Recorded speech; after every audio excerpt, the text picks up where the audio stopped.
Here we are for another round of the 70s versus the 90s, and it's a vacation nightmare when I put Alan Parker's Midnight Express against Jonathan Kaplan's Brokedown Palace. And man, this one was a rough one to get through, man, because obviously this is a shite situation to be in. So first off, we have Midnight Express, directed by Alan Parker and written by Oliver Stone, based off of the real life account by William Hayes, the guy that goes through all this shit. Played brilliantly by Brad Davis. Brad Davis gives one intense performance. And, you know, the dude was very stupid, though. He's in Istanbul, Turkey, and he's on a vacation with his girlfriend, and he's trying to smuggle out some hashish so he can sell to his friends. You know, seems innocent enough, but, you know, a lot of countries don't take too kindly to that shit. And so dude ends up caught. You know, honestly, if the dude wasn't so fucking nervous, like if he'd have just played it off like a boss, he might have gotten away with it. But he's sweating bullets. He's fucking like he's doing weird shit. You know, if he just like would just go on through, like it wasn't like anybody informed on his ass or anything. He just flat out fucking lame. And so ends up caught. You know, nice enough guy to kind of give his girlfriend a heads up, just get on that damn plane, you know. So he's the only one in the shitstorm. And so, like, we see Bo Hopkins show up for a brief spell. And, you know, honestly, not near enough Bo Hopkins, especially for as badass as his character is in this movie. And, like, you know, the dude himself, though, like I gotta say, very stupid, but, like, you gotta feel for him. Anybody in this fucked up situation. And when he gets in there, you know, the hell is, hey, he can get all the hashish he wants and shit. You know, Randy Quaid and John Hurt are another addition to the very great actors that are in this film. And they're the prisoners, like, they fuck up Randy Quaid because he's trying to get out all the time, and you know that a lot of failed escape attempts, and then finally this dude, like through some motivation through his girlfriend who comes to visit him, which is a very sad scene with where she puts her titties up against the glass and stuff, and he's just trying to grasp onto that last vestige of sanity.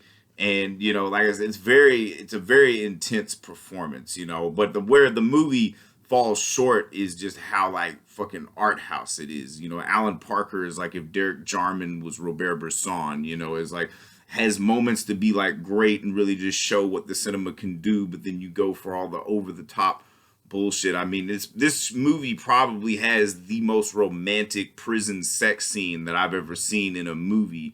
And, you know, because it's like dude gets to have his little gay experience in prison, and it's like this, you got the steamy shower and stuff. That's right at that moment. It's somewhere about halfway through that film where it just, they kind of lost me, because the movie starts out like a bullet. Like it just very intense, builds up the suspense. You know, it becomes that living nightmare that this guy goes through. Like, I haven't read the book. I don't know what's true and what's not. I feel like there's a lot of embellishments and stuff, you know, but Oliver Stone was really good at adapting this kind of stuff for the film, you know. And of course, early on, he was definitely really good as a screenwriter. So that's also a strong point for this film. It's got a really strong script and really great performances. Just its director, I feel like, gets bored with the material, so he's got to like try to make it interesting on his scale, or like try to more accurately portray what was going on in William Hayes's mind, you know. But I think Brad Davis does that perfectly on his own, just through his facial expressions. Like, honestly, at times it looks like he's in some kind of boot camp health club, you know. But you know, they go through a lot of hell. There's that Ripke dude that's always fucking with them, you know, the kind of rat fink motherfucker that you just want to punch in the face. And you know, but finally dude has enough and fucking like just beats the shit out of Ripke on, you know, bites his fucking tongue off too, you know, and he tries to sell out John Hurt on some bullshit. You know, granted, they did fuck with him, they stole him, but it's just kind of this back and forth. But you know, what else you gonna do in prison, I suppose, especially a Turkish prison at that. You know, it seemed from this film seems like a living hell, nowhere nobody wants anything to do with.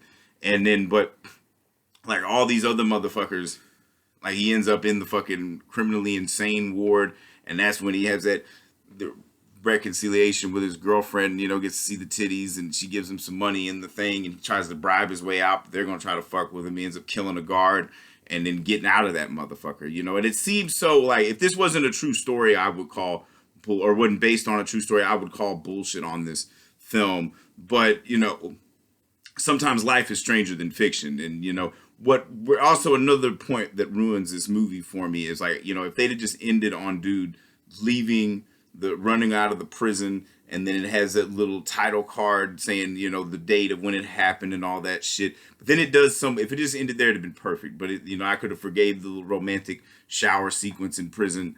But that then it does this weird photo montage. I don't know what it is with these art house filmmakers that they just can't show. I guess it's just too sensitive or some fucking bullshit, you know. So we want to do a little photo montage to make it even more artsy. You know, it's fucking annoying. So then we move forward to Jonathan Kaplan's Brokedown Palace, which is more of a movie. You know, granted, this not based on an actual story, but this kind of shit happens like all the time. You know, you got two very impressionable young girls. They just graduated high school, you know, best friends. They're trying to, like, you know, see the world, go do something reckless and dangerous. They go to Thailand when they should have just went to fucking Hawaii, you know.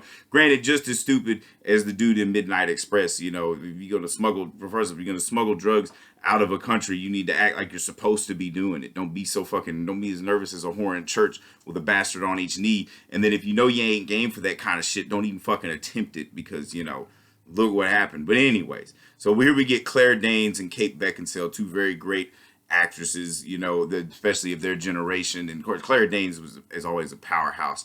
And, you know, she's kind of the reckless friend. Kate Beckinsale is the kind of prim and proper one. So very yin and yang, got the perfect little foil thing going on here.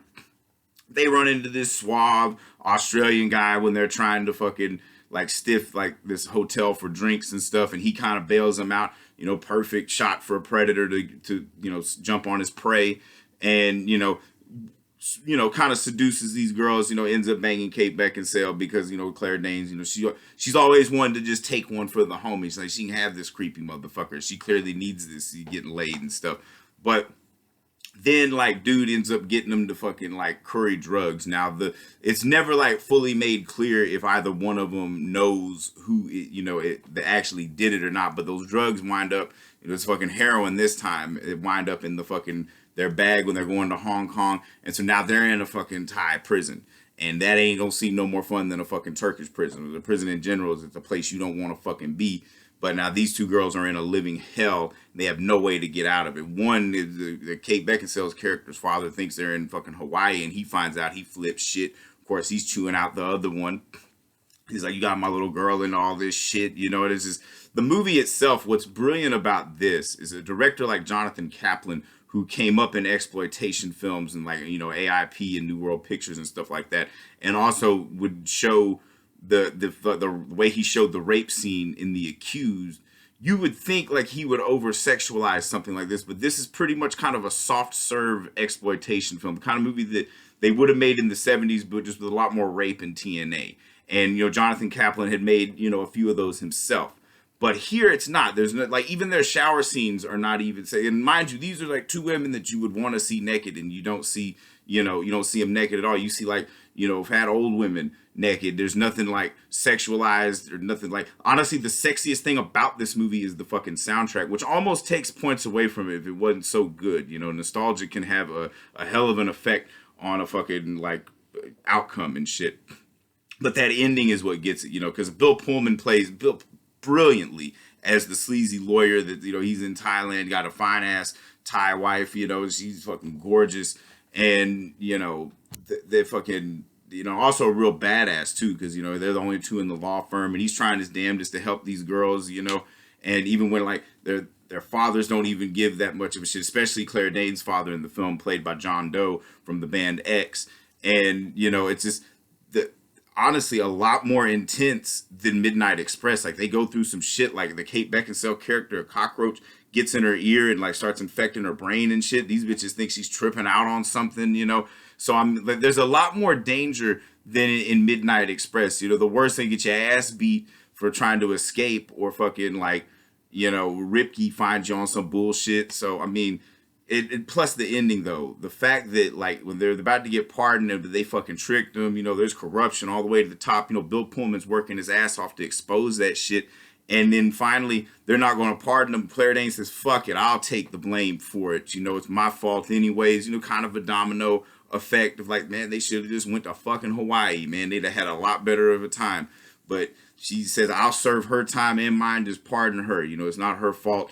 And that sacrifice right there is why Brokedown Palace wins the round. Because, like, man, like, granted, Midnight Express is based on some real shit, and like I said, life is stranger than fiction, but sometimes fiction can be a lot better than life. You know, there's one of those things, something like Midnight Express would be much better as like a, you know, maybe a documentary, or just read the fucking book. You know, we don't necessarily need to see hyper realism on the screen. You know, we can see something like that with Brokedown Palace, where this story, it happens every fucking day, and it's done so in a really good movie. Granted, not one that you probably want to watch any more than you'd want to watch like Midnight Express, but it's still like just the devastatingness of that, and she's willing to take that rap for her homie.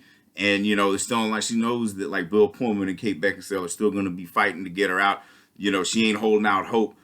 You know, so there is a slight bit of optimism in this bleak fucking ending, just because the whole like fucked off justice system. But you know, one, don't trust dudes, and don't fucking be trying to smuggle drugs out of the country. So, but this round's got to go to Brokedown Palace. It's clearly the better movie. So for anybody keeping score, that's 43-36. 70s are only up by 7, but in the 90s they keep coming back. You know, 70s might give a couple, then 90s get a couple. This is just this roller coaster ride that we're on, you know. So you know, it's heating up, man. You know, fucking summer's over and this thing's only heating up, fucking straight up sizzling, man. But you know, like, Brokedown, Jonathan Kaplan, you know, clearly a director that's better than Alan Parker. You know, he understands just how to make a straight film, you know, and weirdly, like, not as sexy as some of his movies would be, which, you know, a movie like this doesn't need to be sexy. That's honestly why it wins the round more than anything, because even Midnight Express is over-sexualized. You can tell Alan Parker's more,